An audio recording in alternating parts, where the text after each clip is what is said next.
I'm not sure if I've ever told this story on this channel before, but this is without a doubt the most stressed I've ever been, or the most stress I've ever experienced in a single moment in my life, hands down.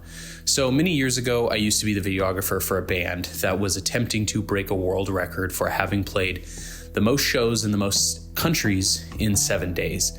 So the attempt was to go to Europe, get in a car and drive all around Europe. And every time we crossed into a country, they would get out, perform a small show on the side of the road, and get back in and continue to drive and do that in 7 days. In total, there is about 165 hours in a week, and we spent about 160 hours of those in a car. So we started in Holland, and we rented a van from just like a regular Hertz rental company, and we began to drive, and it was super fun. I saw Germany, I saw France, we went through Poland. There were so many amazing, beautiful countries with beautiful people. However, when we were able to get further south in Romania, we got into these predicaments where they wouldn't allow us into the country because we didn't have the proper paperwork, the proper document. They were always asking for the proper document. And it was really unclear due to language barriers what that document was exactly. But usually we were able to kind of talk our way through it and get into the country.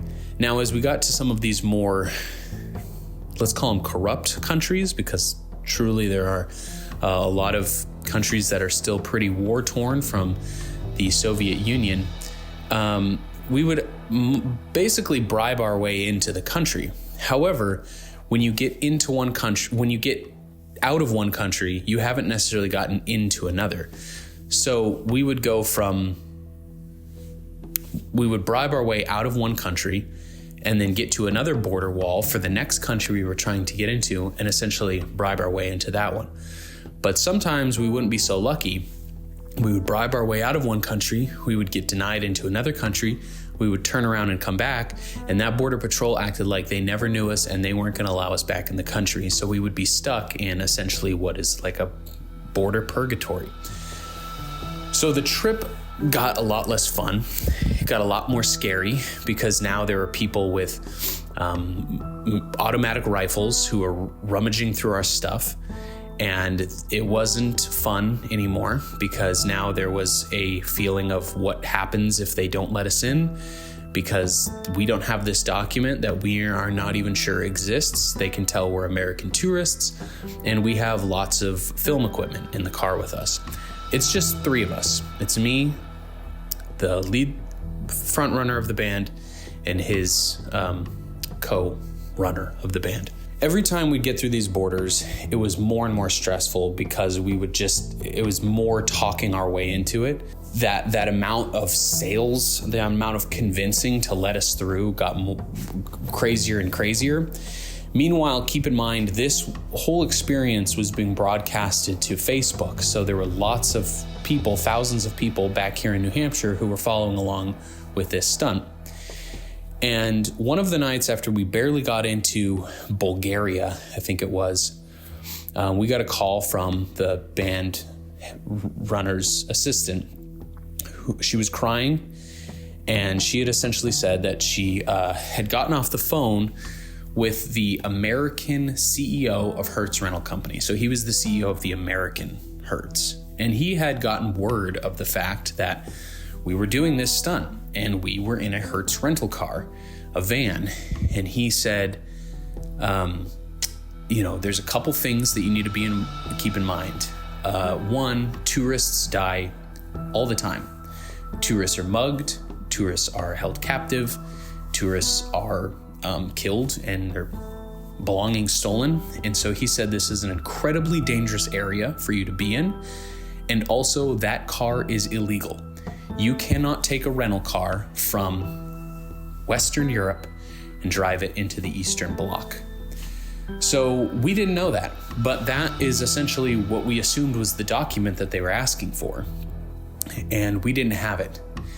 And he said that, on a professional level, I think you need to turn around and bring that car back because you are driving an illegal vehicle that is the property of Hertz Rental Car. But on a personal level, you need to get out of there because it is incredibly unsafe and you're putting your lives in jeopardy. So you can imagine we're in this car, we get this message from the CEO of Hertz Rental Car. And it's nighttime now. We've barely gotten into Bulgaria. And we're just trying to make it to Croatia at this point. We're coming around the bottom of the country. And we were driving through Montenegro and we needed to get into Albania. And Albania, there was just the whole area we were driving for so many miles of just nothing but what seemed like blown up houses. I don't know. There's just a lot of poverty and the towns are really few and far between. And we went to one border patrol and they held us there for so long to get into Albania.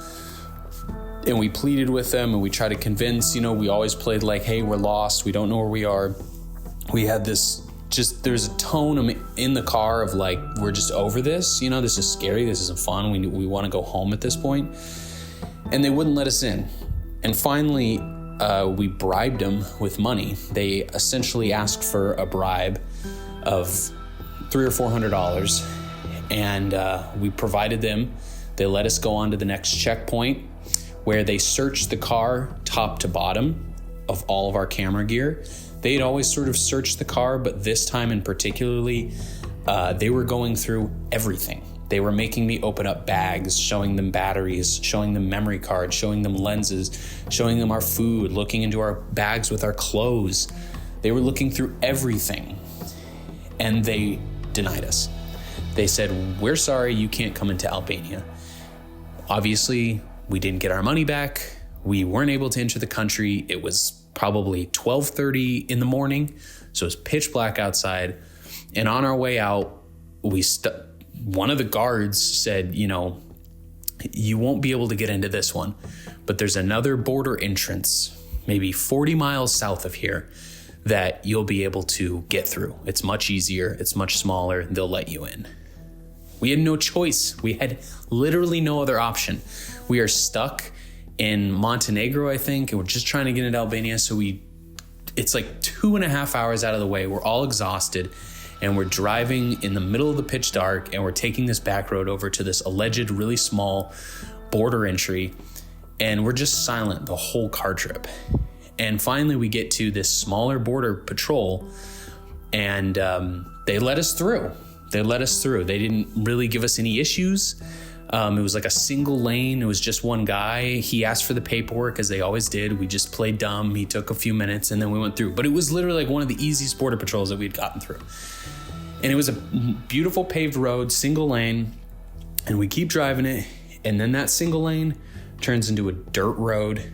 And that dirt road goes into a valley where there's like tall mountains on either side. And the road gets narrower and narrower, where there's bushes scraping against either side of the car at certain times because it is so narrow, and we're going like 10 miles an hour.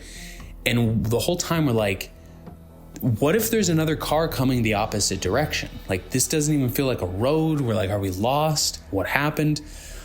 And we're driving down this for so long, and all you can see, there's no city, there's no lights, nothing. It's just our car, our headlights on this super skinny, windy road with bushes and like nothing. You can't see any distant city lights, nothing. And we're all honestly starting to get scared out of our living minds. And we're like joking of like, dude, this feels like a shakedown. Like, it just feels like we're gonna turn around one of these tight little bends in the road and there's just gonna be someone there with like a gun pointed at us, because we have no way to turn the car around. Even if we opened the doors, we'd be climbing like straight up these steep mountains.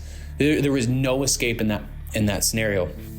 And literally, I kid you not, right as we're talking about this, we see one police officer come out of the bushes with his car blocking the road, and he has a little police vest that looks like something you get off of Amazon and a flashlight, and he's waving for us to stop and pull over. And there's like, his cop car is angled in just a way where we have like this little inch, because the road widened a little tiny bit where we could skip through, and our hearts completely stop. Everybody is just frozen. because we're all thinking the same thing, that like, this is it. And it all starts clicking in our head that they were looking through all that equipment. They were taking note of what we had. They knew we had the $400. They passed their information on to this other border patrol that was going to let us through. They knew all the equipment that we had. They knew we were American tourists. These two guys have like tattoos and spiky hair, so that we don't look like we have no money. And so the leader of the band is like, do I stop?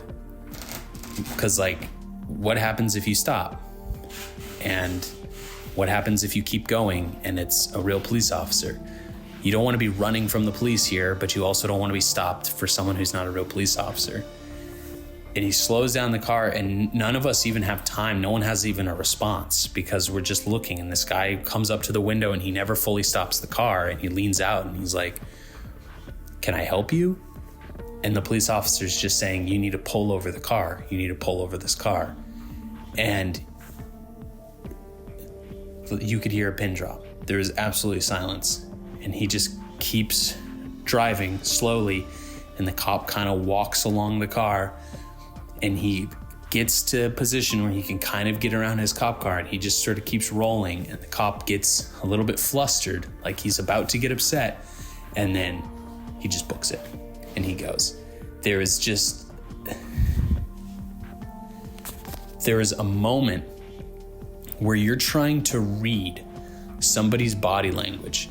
Every one of your senses is trying to detect every micro moment of facial expressions in that guy's face. And there's just something in your gut that's like, this guy doesn't check out. He does not look like a cop. This is not a good scenario. His cop car didn't look like a cop car. It looked like it was like a Toyota or something. It had no markings. All he had was this little vest that was like blue. I don't even think it had a badge or a police officer or anything on it. And I'm like shaking thinking about that moment now. It was really, really terrifying, because it's a decision. It's like, do you stop or do you go? It's fight or flight. It was like the ultimate fight or flight moment. And I mean, we drove, and that road eventually turned into other roads that we were able to follow back to a city. And I remember as soon as I got cell service again and we stopped in a city, I immediately just texted people telling them I loved them. And, I really felt like that was going to be a moment where I was going to die or go through something horrible. And it all turned out great. So that moment was definitely the most stressed out I've ever been.